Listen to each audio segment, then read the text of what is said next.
Folks, I'm honored to introduce our next guest. His voice preluded the drop of the puck for the Toronto Maple Leafs for the better part of 2 decades, and he was an integral part of Leafs TV until his recent retirement.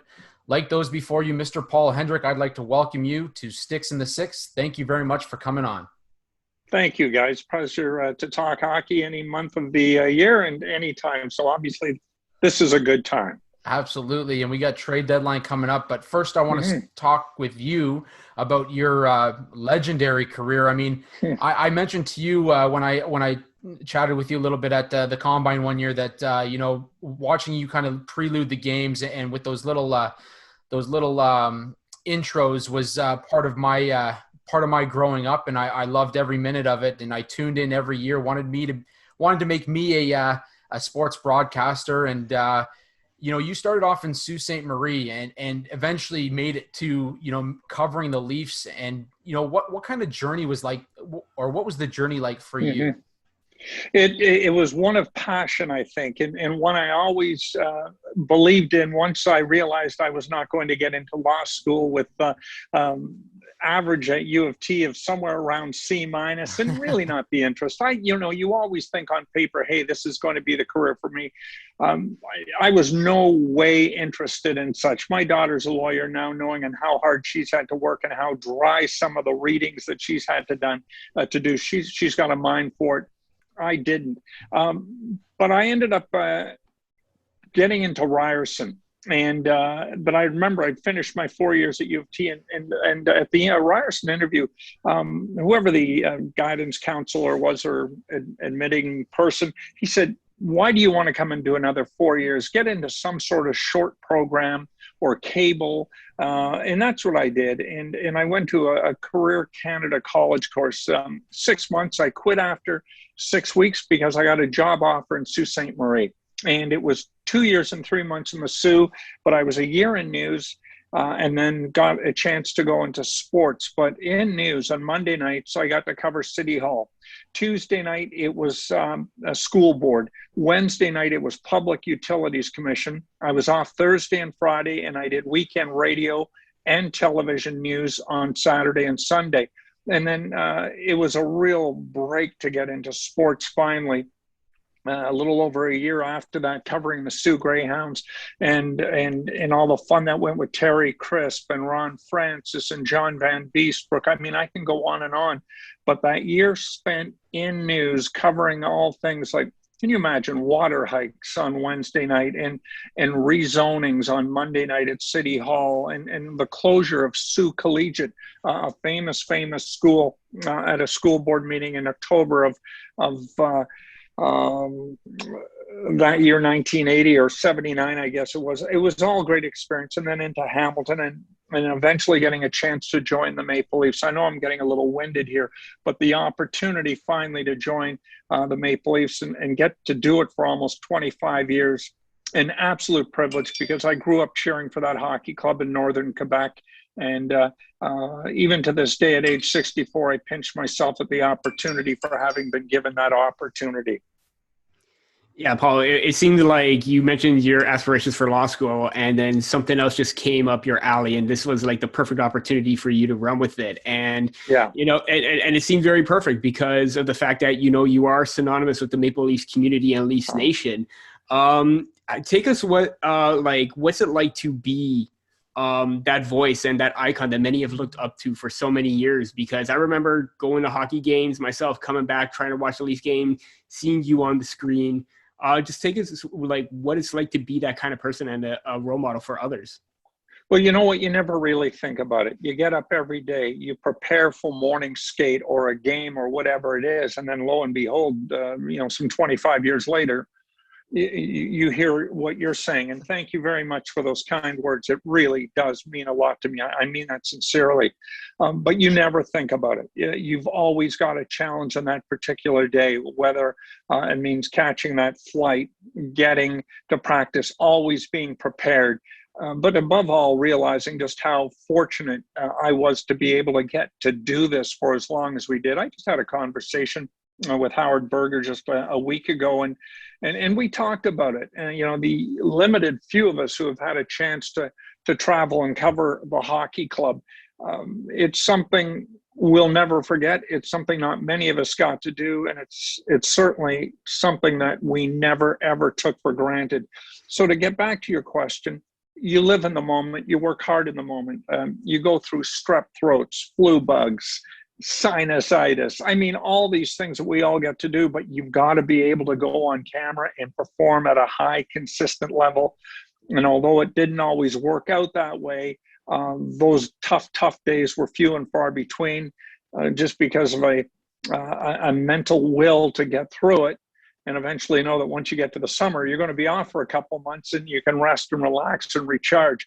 It was a grind a lot of the time. I'm not going to kid you not, but it's something I would never trade whatsoever. And the friendships and the experiences that I got to make is something that I'll cherish forever, especially now that I'm in a situation where I'm at now, retired, doing a podcast. It's certainly not the same, obviously, but I'm very much enjoying this current season. I haven't missed a minute of Leaf hockey because this is a talented, entertaining club in which to watch, and my fingers are crossed with what they might be able to do this year.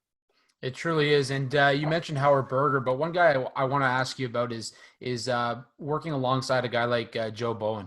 Obviously, there's a lot of talk about, from Leafs Nation wanting to get him back on television. And, I'm a huge fan of Joe's. And, what was it like working with a guy like that who again, another guy who's very synonymous with the Toronto Maple Leafs?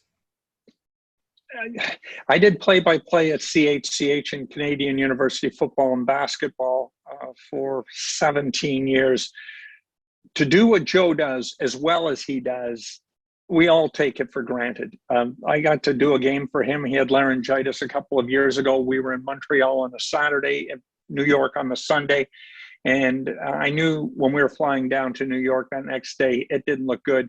And Dave Cadeau, then the program director at the Fan, called me and just said, "Are you able to do the game tonight?" You never say no to these opportunities, right? Whether you have doubts whatsoever. And I'd called a lot of games in my life, but I really hadn't called a game since 1998. But it was just an opportunity to do it. And I remember after the game was over, after the first period was over, saying to Jim Ralph, "Oh my God, you learn to develop and speak from within as opposed to using just your throat." But I hadn't done it in such a long time, and my voice was so beat up. So to see what Joe does and to call the play and to sense and feel what is going on, putting himself into you, the listener, or you, the viewer, it's a natural talent that he has. He's just incredible at what he does. He is the voice of Leafs Nation. And although many would love to see him back doing his thing on television, and I included, and I'm a big fan of Chris Cuthbert and Jim Houston, they're good friends of mine. Joe is the voice of Toronto Maple Leaf hockey, always has been, always will be, until his time comes that somebody else is going to have to fill his shoes, and then a new generation comes on.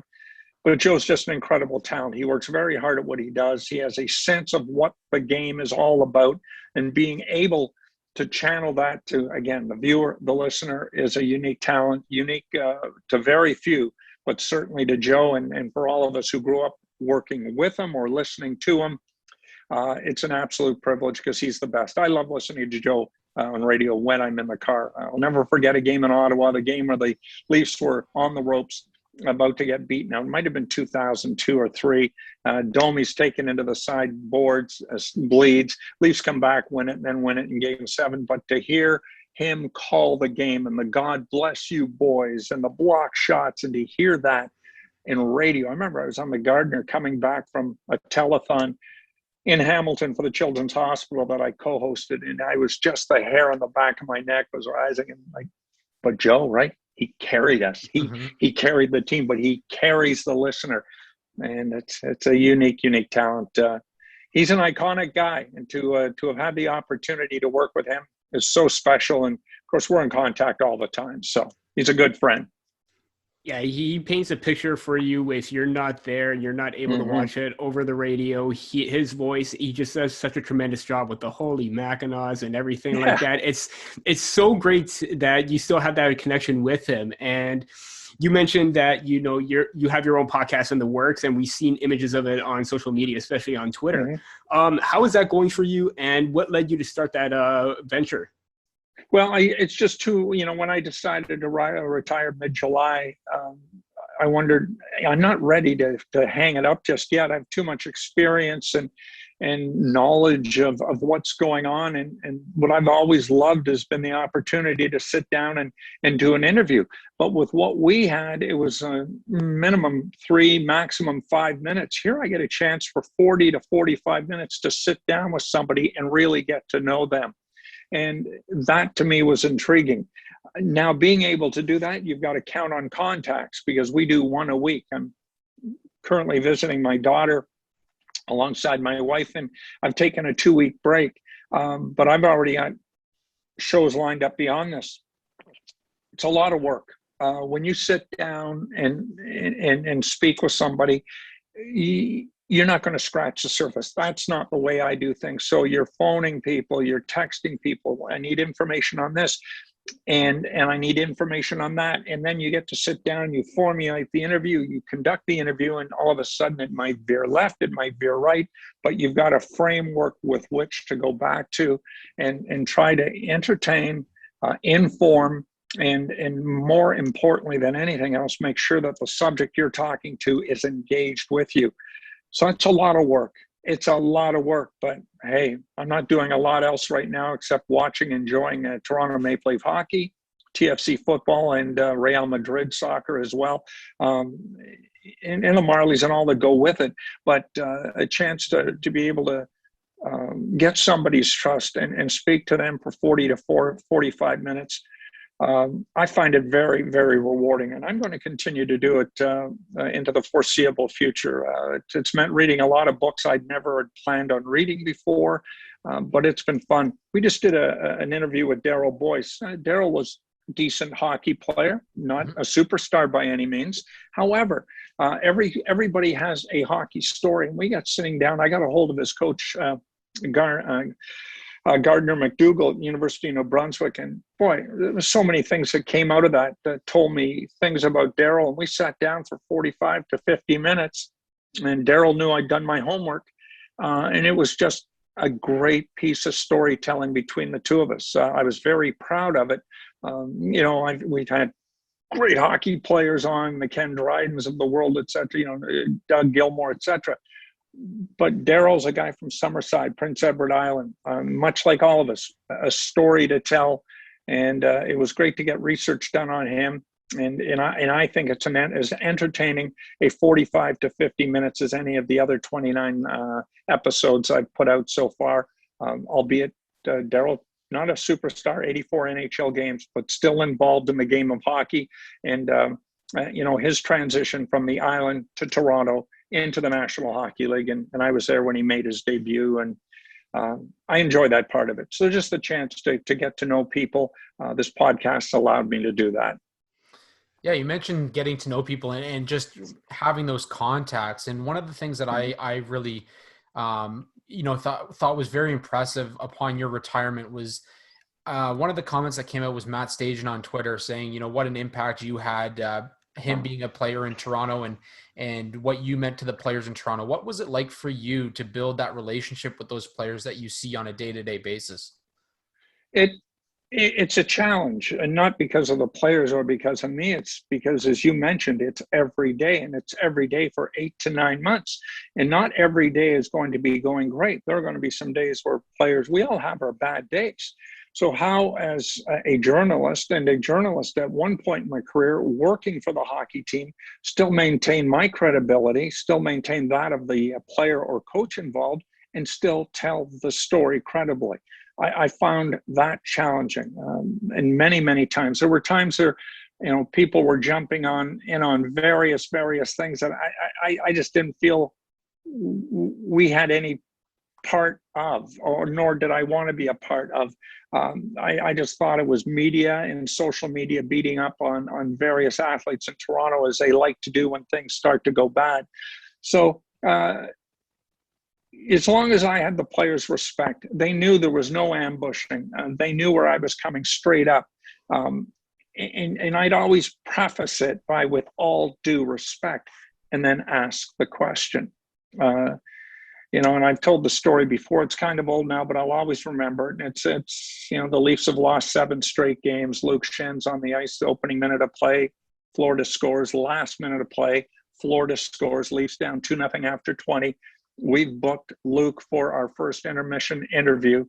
And my producer, Mark Askin, indicating to me as Luke's coming off the ice, he might blow you away. And I said, no, he won't. So then I've got to think, okay, here's a guy who's thoroughly, you know, national television, embarrassed for himself. How do we do this to provide credibility for both him and me? And it's, you know, I just said, hey, Luke, you know, what's happened out there is done. How do you and your teammates regroup in the room right now to find a way to win this game over the course of the next 40? So I allowed him to share it because it is a team game after all. But Luke, to his credit, I just said, what happened out there's on me, and I've got to go inside that room and I've got to apologize to each and every one of my teammates. It was a human moment. And for me, with 30 odd seconds to think in my brain, how am I going to turn this into a credible situation for our viewers who certainly know what they're talking about and watching, and make both of us, you look respectful of the game and of each other. I was very proud of that moment, and Luke, of course, never let me down, and he never forgot it as well. And to think of, you know, what Stage was saying, I mean, Matt's been through some ups and downs in Toronto, eventually getting traded on that Sunday to Calgary, and Dion coming Toronto's way. These are guys who are good people. They're just good people. So you've got to treat them well. Alan McCauley, Tommy Fitzgerald. I mean, I can go on and on of just legit, decent people. So you treat people with respect. They will treat you with respect. Yours and their jobs get done. It's as opposed to anybody here on Twitter with a fake name, no photograph, and just punking. Like, piss off. Yeah. I have no time for any of these people. But social media allows them to do it. They're a part of the deal, and I respect that. But to be able to come to work every day when things get rough, and they've been rough with Toronto more than not, and you know, Steve Simmons is another guy who's taken shots at people. But I'll say this for Steve, Howard Berger, those guys always show up in the room. They always show up in the room. They don't hide behind a keyboard. And whether you agree with what they've had to say or write, I respect them because they've always showed up and confronted that player in person. So to get back to what you're doing, it's been a challenge over that amount of time, but I think ultimately it's just having respect for the other person and the game in general, which has helped make that possible and allowed me to leave in decent fashion last July with my head held up high and looking back on a career that I'm very proud of.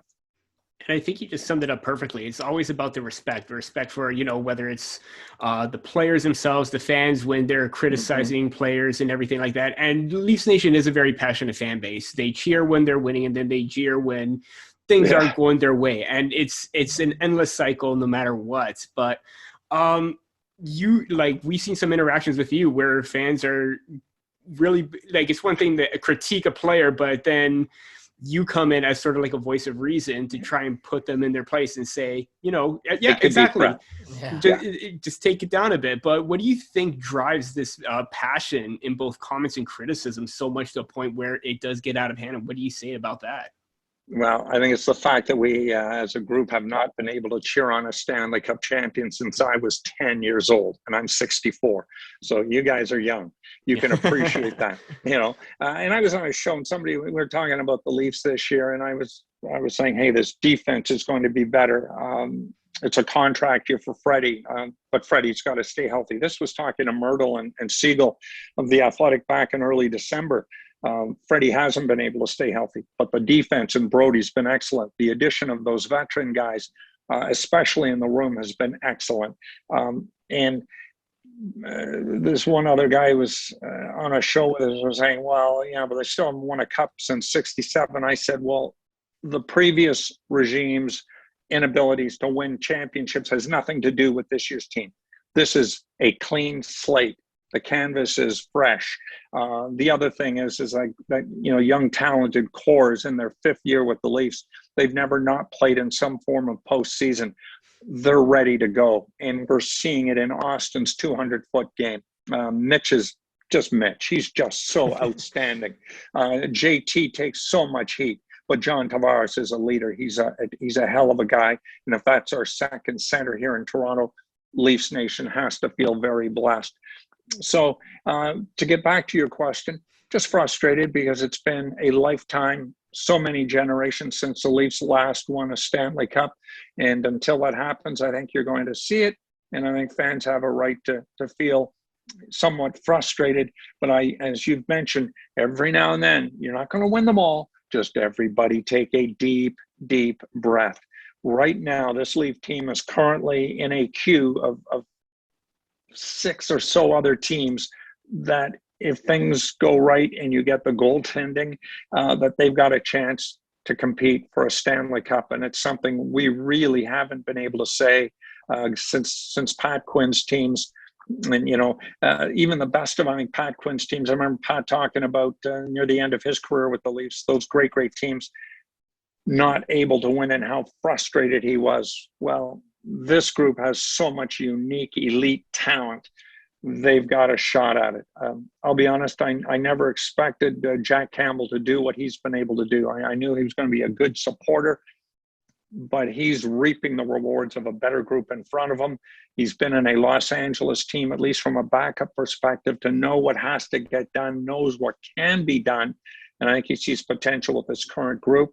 I think the Leafs, as they stand right now, are good enough to win 2 rounds in the North, and then we'll see from there. But I think they're going to have to add a player or two to be able to compete beyond that. But still lots of hockey to be played left. Winnipeg's great. Edmonton, as we know, they've got their drawbacks, but they've got those 2 guys. Mm-hmm. And Montreal is always going to compete with Toronto. So it's a good time to be a Toronto Maple Leaf fan. They're not there yet, but they're knocking on the door and they're rapping pretty hard. I want to jump back to your career for a second. And I know there's probably so many memories to kind of file through, but is there 1 or 2 moments that really stand out to you as, career highlights for yourself? It's funny. I've been asked this before, and I've always forgotten the opportunity to call a game. And the reason I remembered it, Howard Berger was doing a piece on his blog about Toronto Maple Leaf play-by-play guys on radio, and he thought it was, Foster Hewitt, Ron Hewitt, Joe Bowen, and I forget who else. But I said, well, no, Todd Crocker's done 3 games. I did a game. John Abbott's done a year of games, and he'd forgotten all about that. And so that game at Madison Square Garden, to do it, even though the Leafs lost 4-1, they outshot the Rangers like 56-23. Kasperi Kapanen scored the goal, and I didn't screw that up, which I was grateful for. But it was just a beautiful vantage point to call a game. You don't have to look at the monitor whatsoever. You're just on top of the ice. Detroit, and Montreal are great places in which to watch and call games from. But that was good. Being on the ice with Mats when, he recorded his 1,000th point, being named the game's 3 stars, being on the ice, being able to talk with him, having him feel comfortable with me, having known me for, I guess at that point, 12 or 13 years. That was a highlight. And getting the opportunity from Ron Harrison Sr. of Molson Sports and Entertainment, when you're offered a job, like it's, wow. And it's the Toronto Maple Leafs. It's, I grew up in Noranda, Quebec, Dave Keon's hometown. And I'm going to get a chance to host games for the Toronto Maple Leafs, knowing how hard I worked, how, in terms of sacrifice and hours spent away from a family, the support they provided to get that opportunity. And then once you get the job, hoping you can keep the job. I remember I was covering Tiger Woods at the Canadian Open at Glen Abbey in Oakville. And when the offer came down, and I remember saying to my wife after leaving CHCH after, almost 2 decades, that if I still have this Leaf job by Christmas, I'm going to feel lucky. You're confident, but you're not so confident because you've never done it. You've never been to all these buildings. You haven't worked with all these different floor directors, producers, cameramen, et cetera, et cetera. Now to look back on it, That to me was a highlight, was getting the call from Ron and asking me if I'd like to come and host Toronto Maple Leaf hockey. That I will never forget. And then, of course, the subsequent great times Matt's on the ice at the Air Canada Centre and getting a chance to call an NHL game for Joe at Madison Square. Those are three really big highlights. Paul, just one more. I don't know how you're going to take this or if there's an answer that you could give, but you said that the last time the Leafs won a championship was when you were 10. The closest that we've seen was back in 2001, 2002, where they just lost in the conference final to the Carolina Hurricanes. In your honest opinion, when can we expect a championship possibly? Well, I said this to Myrtle and Siegel in December. The time is now. So this team has enough in the cupboard or fridge door to say, okay, we've got a chance to put together a really good meal tonight. Now, is this going to be a meal we can knock our guests over with? We'll see. So I think they've got to add a player or two, but I think they've got enough to get to the Final Four. And by that time, you got to win 8 games. I mean, Colorado's obviously good, but there's a lot of other teams, and it's a long way to get to them. We'll see what the health of all those other teams are. But it starts in nets. They've got to be relatively solid in nets. And right now, fingers crossed they are. That blue line is as good as we've had in a long time. And I know last summer when Muzzin went out, that was it. I knew that was it. Now they've added Brody, they've added Bogosian.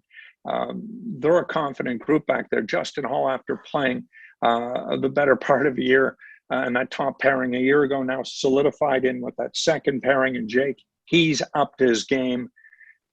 I mean, 3 years ago, he was a healthy scratch for 71 games. That's no fault of his own. That's where Babs thought he should be, and that's where he was.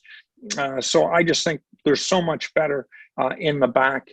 If Jack can stay relatively healthy, if they can add some help, because I'm not sure where Michael Hutchinson fits in, whether that's going to be enough. And again, I think the guys up front have had enough experience, especially the elite 3 who've been this will be a 5th consecutive playoff. You throw in John Tavares there as well, and the rest of the supporting cast. Yeah, they've got a shot at it. Are they going to win it? The odds are no, they're not. But they've got a shot at it, and that's why I think we all should be very excited about what lies ahead, especially in the next few days, to see what Kyle is able to bring to the team. But if not able to do so, my only concern is, can Jack Campbell stay healthy? Because I think the rest of the team and the defensive concept of hockey that they are finally playing now for Sheldon gives them a chance not only to win the North, but maybe to go further. Well, Paul, we don't want to take up any more of your time. We appreciate you coming on, and hopefully we can get you back on at some point down the road. Everyone that's listening, tune into Paul Hendrick's new podcast, and be sure to tune into ours as we continue to progress here as well. But Paul, stay safe, enjoy your family time, and we look forward to hopefully talking to you down the road. All right, guys, thanks for your interest in me and what I've done. It's certainly humbling. Thank you again. Appreciate it, Paul.